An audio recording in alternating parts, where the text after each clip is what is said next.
Hi friends, ഇന്നത്തെ എൻ്റെ chicken recipe ഒരു അടാറ് ലുക്കിലുള്ള കാണുമ്പോൾ തന്നെ വായിൽ വെള്ളം വരുന്ന ഒരു ചിക്കൻ റെസിപ്പി ആട്ടോ. അപ്പോൾ അതിൻ്റെ ടേസ്റ്റ് ഒരു വേറെ ലെവൽ തന്നെയാണ് കേട്ടോ. അപ്പോൾ എല്ലാവരും ഈ റെസിപ്പി ഒന്ന് ട്രൈ ചെയ്ത് നോക്കണം. കൂടെ തന്നെ എൻ്റെ ചാനൽ സബ്സ്ക്രൈബ് ചെയ്യാനും ലൈക്ക് ചെയ്യാനും ഷെയർ ചെയ്യാനും മറക്കരുത്. അപ്പോൾ ചിക്കൻ നമുക്ക് ഈ രീതിയിലൊന്ന് ഉണ്ടാക്കി നോക്കാം കേട്ടോ.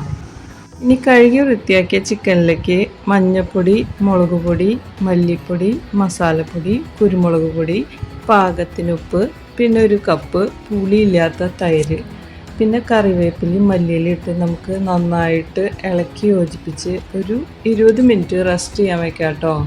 20 മിനിറ്റ് എന്ന് ഞാൻ പറഞ്ഞു എന്നുള്ളൂ കേട്ടോ. 1/2 മണിക്കൂർ വേണമെങ്കിലും വെക്കാം, അപ്പോൾ കൂടുതൽ മസാല പിടിച്ചോളും. പിന്നെ ഒരു ഉരുളി സ്റ്റൗവിൽ വെച്ച് അതിലേക്ക് ആവശ്യത്തിന് വെളിച്ചെണ്ണ വെച്ച് ചൂടായി വരുമ്പോൾ നമുക്ക് ഇഞ്ചി വെളുത്തുള്ളി പേസ്റ്റ് ഇട്ട് നന്നായിട്ട് വഴറ്റാം. അപ്പോൾ ഇഞ്ചിയും വെളുത്തുള്ളിയൊക്കെ നന്നായിട്ട് മൂത്ത് വന്നിട്ടുണ്ട്. അപ്പോൾ നമുക്ക് ഇതിലേക്ക് 3 സവാള അരിഞ്ഞതും പച്ചമുളകും ഇട്ട് നന്നായിട്ട് വഴറ്റി കൊടുക്കാം.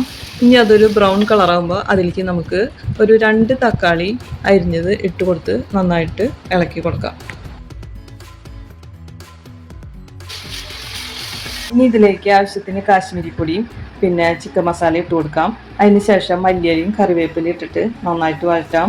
ഇനി നമുക്ക് ഈ മസാല എല്ലാം മൂത്ത് വഴന്ന് വരുമ്പോൾ പച്ചമണമൊക്കെ മാറി വരുമ്പോൾ നമുക്ക് അതിലേക്ക് മാറ്റി വെച്ച ചിക്കൻ ഇട്ട് നന്നായിട്ട് ഇളക്കി കൊടുക്കാം കേട്ടോ. ഈ ഉരുളിയിൽ ചിക്കൻ വയ്ക്കുമ്പോഴേ എനിക്കൊരു തൃപ്തി കേട്ടോ. പിന്നെ ടേസ്റ്റും കൂടുതലാണ്. അതെന്താണെന്ന് ചോദിച്ചാൽ എനിക്കറിയില്ല. അതുകൊണ്ട് ഞാനിപ്പോൾ ഇടയ്ക്കിടയ്ക്ക് ഉരുളിയിലാണ് ചിക്കൻ വെക്കാറ്. ഇനി 15 മിനിറ്റ് നമുക്ക് ചിക്കൻ മൂടി വെച്ച് വേവിക്കാം. അപ്പോൾ ഇവിടെ ചിക്കൻ വെന്ത് ചാറൊക്കെ കുറുകി വന്നിട്ടുണ്ട് കേട്ടോ. അപ്പോൾ നമ്മുടെ ടേസ്റ്റി ചിക്കൻ റെഡി ആയിട്ടുണ്ട്. കൂട്ടുകാരെല്ലാവരും ഈ റെസിപ്പി ഒന്ന് ട്രൈ ചെയ്ത് നോക്കണേ. വളരെ ടേസ്റ്റിയാണ്, വേറെ ലെവലാണ്. അപ്പോൾ എല്ലാവരും ഒന്ന് ട്രൈ ചെയ്ത് നോക്കുക. ഇനി നമുക്ക് ഗ്യാസ് സ്റ്റവ് ഓഫാക്കിയതിന് ശേഷം അതിലേക്ക് ആവശ്യത്തിന് മല്ലിയിലയും കറിവേപ്പിലയും ഇട്ട് കൊടുക്കാം കേട്ടോ. ചോറിൻ്റെ കൂടെ മാത്രമല്ല, ചപ്പാത്തി, പൊറോട്ട, അപ്പം എല്ലാവരുടെ കൂടി ഇത് നല്ല കോമ്പിനേഷനാണ്. അപ്പോൾ എല്ലാവരും ട്രൈ ചെയ്ത് നോക്കുക. അപ്പോൾ ഇനി അടുത്ത വീഡിയോ വരും വരയ്ക്ക് ടാറ്റാ, ബൈ ബൈ.